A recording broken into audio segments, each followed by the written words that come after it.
Hey family members, it's Mr. Panza just giving you a review for our science test, which is coming up tomorrow. Our main focus question today in science is, what do we know about objects in space? Because over the last few weeks, that's really been what we've been studying.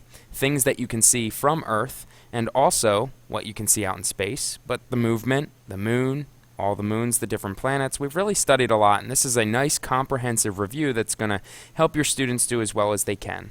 We did about half of it today in school. I'm going to give you those answers again just to kind of double check to make sure your student has the right answers to study from. They also have the paper with the questions, so that should be helpful as well. And then I'll give you the rest of the answers so you can use those to study for tomorrow's quiz. So we use these vocabulary words, and here are the questions. Tomorrow's test is actually going to start with vocabulary, so it's in the same order as well.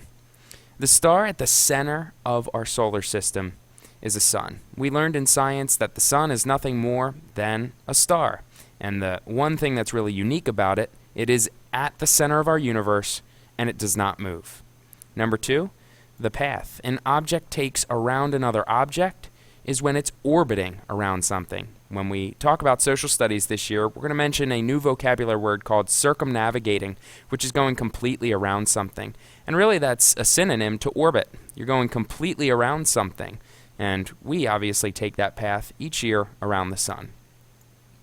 Number 3, a star and a group of objects that revolve around it make up our solar system. The star that we're talking about that we're all revolving around is the sun. Number 4 is an imaginary line that runs through both poles of a planet. Specifically, we talked about the Earth's axis. We're running through that line that goes from the North Pole to the South Pole, splits the Earth in half, and really shows you how the Earth tilts, either towards the sun to get direct sunlight for summer, or away from the sun, which gives you indirect sunlight during our winter months. Number 5, a small mass of rock, ice, and frozen gas is a comet. The only thing that we talked about that's extra during our class that is not made up in this definition is the fact that the comet also has a tail. Number 6 is a large object that revolves around a star.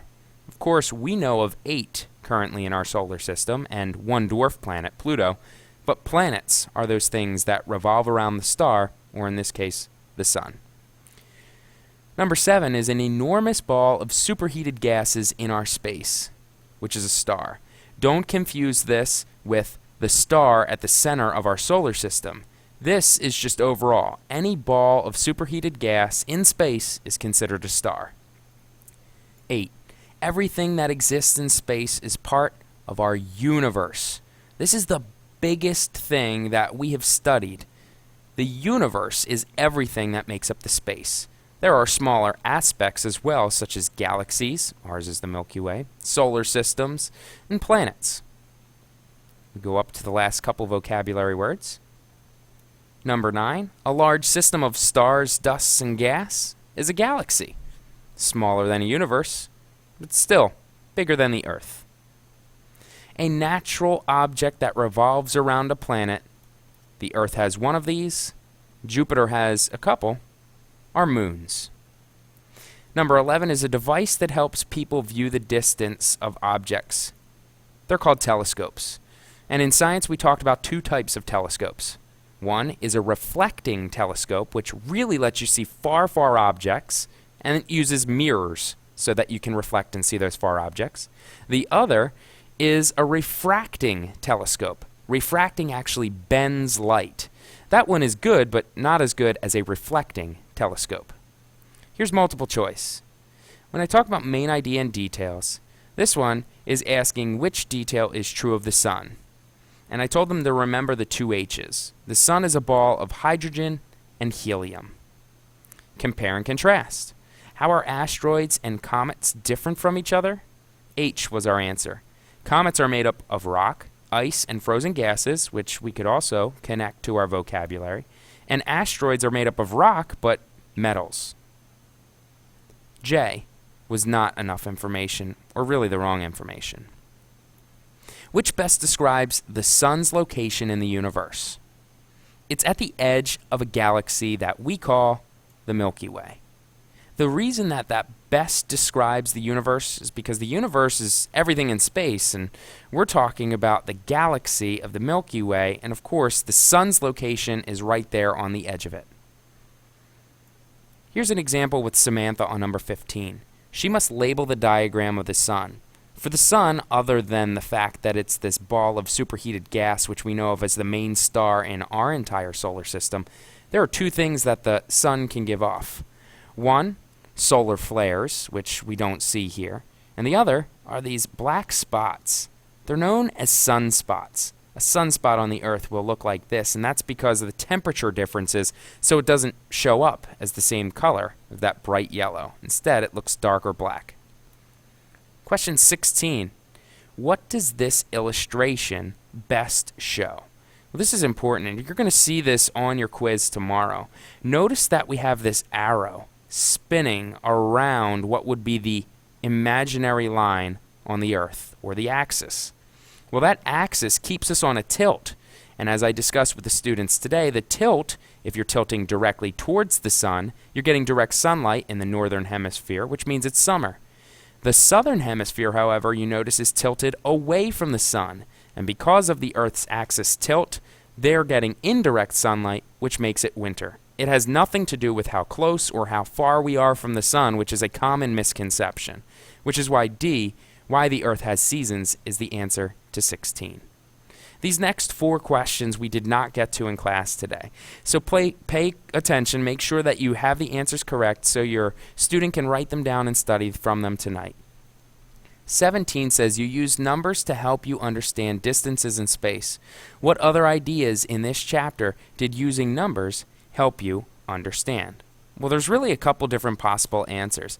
One of the answers you could use for question 17 would be using numbers helped me understand the length of a year, or using numbers also helped us understand the different planets, or more specifically, size.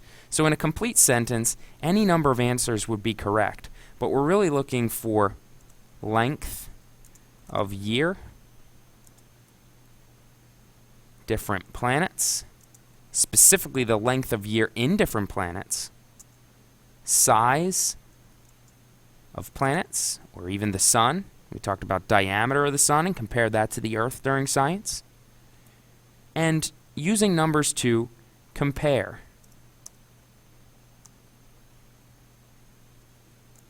Notice that I'm not the best speller. Comparing planets. That's really how we were able to use numbers. This is the answer to question 17. Now I'm going to delete it, so make sure that if you need to, pause it, answer the question, write it down, and then move on to number 18.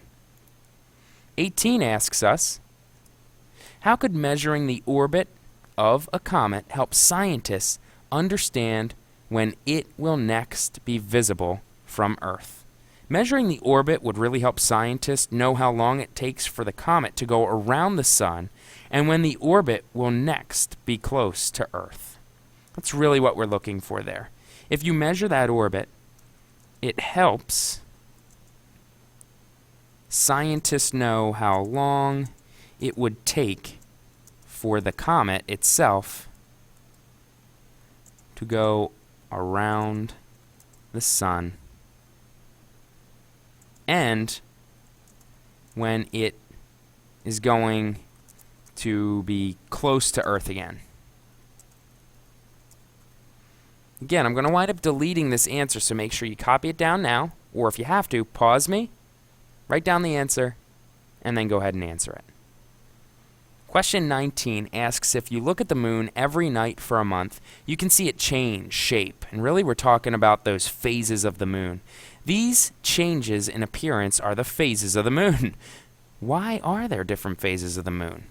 Well, really, it's because of movement. Specifically, the movement of Earth and the moon in relation to the sun.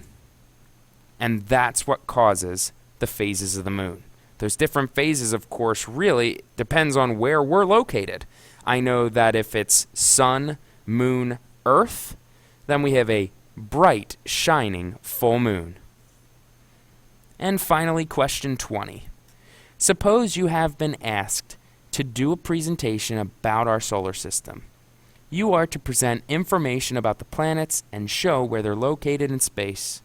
Make a label or drawing of the solar system, including the 8 planets, even though it says 9, there's 1 dwarf planet. Write a paragraph that explains it. You really can skip 20, because this is going to be the project we'll work on next week in class. I hope this helps. Have a great night, and I look forward to seeing all that you know on your quiz tomorrow. Have a great one.